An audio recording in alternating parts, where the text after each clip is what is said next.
Alright, welcome back to Firehouse Minis. This segment I'm going to explain how to use green stuff.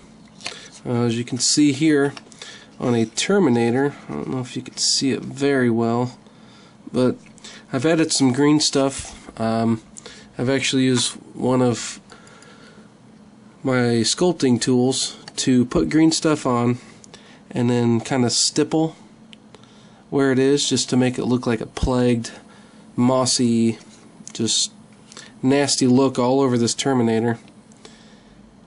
Just to make it look like he has some kind of disease. He's eventually going to be a plagued Terminator for my Nurgle army. But yeah, it's really not, there's not much to it. Put him aside and we'll get some green stuff out here and I'll start explaining how to use this stuff. This is green stuff. I've had this for, I don't know, a long time. It usually is still good if you keep it in an airtight package. But, hopefully I can get some of this out and we can get working on this. It comes in two colors, obviously, you can see. This blue color here is the hardener, and I think you got maybe, I don't know, 10 to 15 minutes to work with this stuff. And this stuff here is what keeps it pliable and soft, so you can like scrape and mold and do this stippling effect I did on this Terminator. So this is the part that if you want to work with it longer, you add just a little bit more of this yellow.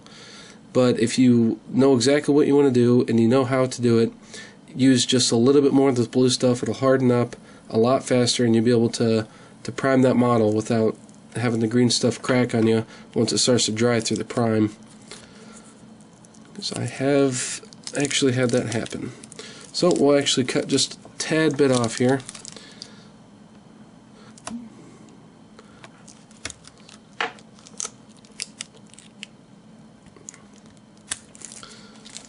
And you pretty much just do the Mission Impossible gum thing, fold it together, and then just start kneading it until it turns into a green. You can start working with it.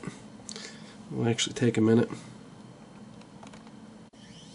Alright, I have got this all kneaded together. It's in one nice, soft, supple green piece. It's a good idea to keep kneading it as you're working with it. It kind of keeps it soft. And one other thing is just have a cup of water you can just dip your finger into every now and then, and it keeps your hands from sticking to it, and especially when you're modeling with it, it doesn't put any fingerprints on it. And it's actually a way to smooth out for like sandbags or something. You can just dip your finger in water and then just rub your finger across it. It'll give it a really nice, smooth, shiny surface.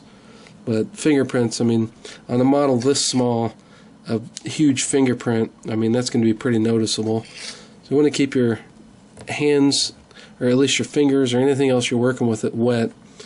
For example, a tool. Keep your tool wet, doesn't stick, and pull the green stuff out as you're working with it to an area that you don't want it. But I'll take this guy here that I haven't done anything with, and we'll do the same effect as this guy with the stippling. But I'm not going to do the same areas. We'll change it up a little bit just to make them all seem unique. So generally what I like to start with is just a small piece, about yay big. It's not very big at all. Maybe even smaller. You just take that and you flatten it out. Make a real flat surface with it. That's about that. I don't know if you can see it, but about like that. About as thicker than a thing of tissue. And you just put it, wherever you want. Put it right here on his leg.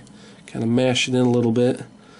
Need to keep the same contours of the armor just to make it look like it's growing off of the armor. So I'll take some modeling tools and just kind of mash that in there.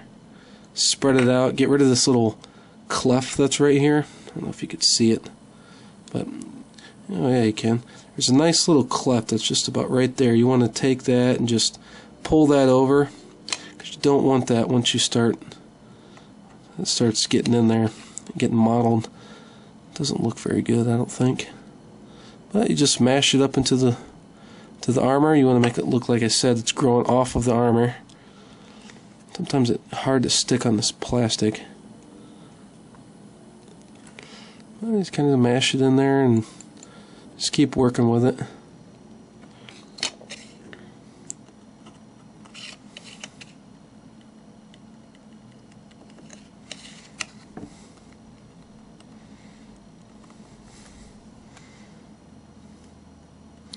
And this is a really basic green stuff tutorial. I am by no means an expert, and this is by no means the correct way to do it, but just share my knowledge of my very limited green stuff experience.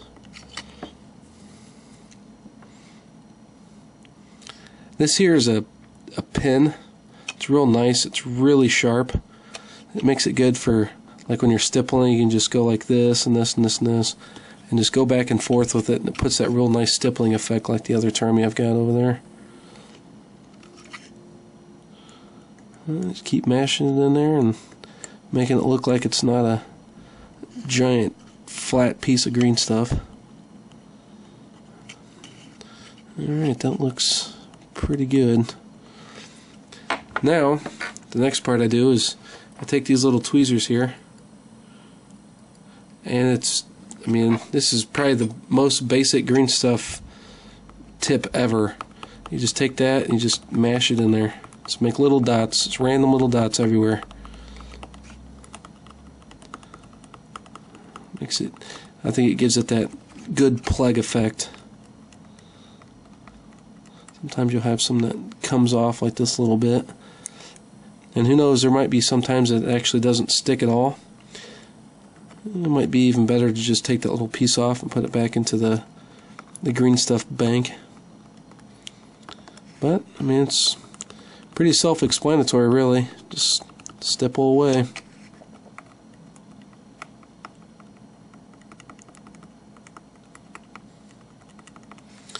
And that's pretty much it. I think it gives it that nice mossy, plagued look to them. But I'll do that all over the Terminator, just like this one. Just random areas, you know, and who knows, maybe that's just acid or something. Just gives it that customizable, personal look. Right on the top there, it's a nice little chunk. But yeah, that's pretty much it. I mean, take just a little flat piece and put it on there and just dab away. Just make random little circles. And if you find that some of your circles are actually too big, you can take a pinning tool or even like a safety pen or something and just dab in there. It makes those real small ones. It gives it even more of a detailed look. Oh, and one other thing you can do is you can make boils. I don't know if you can see them on this one, but they're real tiny little boils. Right about here. Probably can't see them. Right about in here. I'll show you how to do that real quick for this video has to get over. What I like to do for this is just pull up just a little bit of this stuff. Make a big, nice little pile. Kind of round it out a little bit. You put right there in the center. You can just make a little divot and then round it out. And then push all that stuff back up to it. Make it real nice.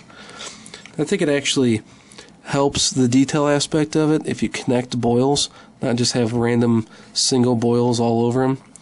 So you do that same thing over here to this one. Oh, there we go. Like I said, it's not sticking. Let's go ahead and cut that off then. Put that back in the bank there. And connect boils, you pull some more stuff up to it. Man, this stuff does not want to stick today. Like I said, pull more stuff up to it and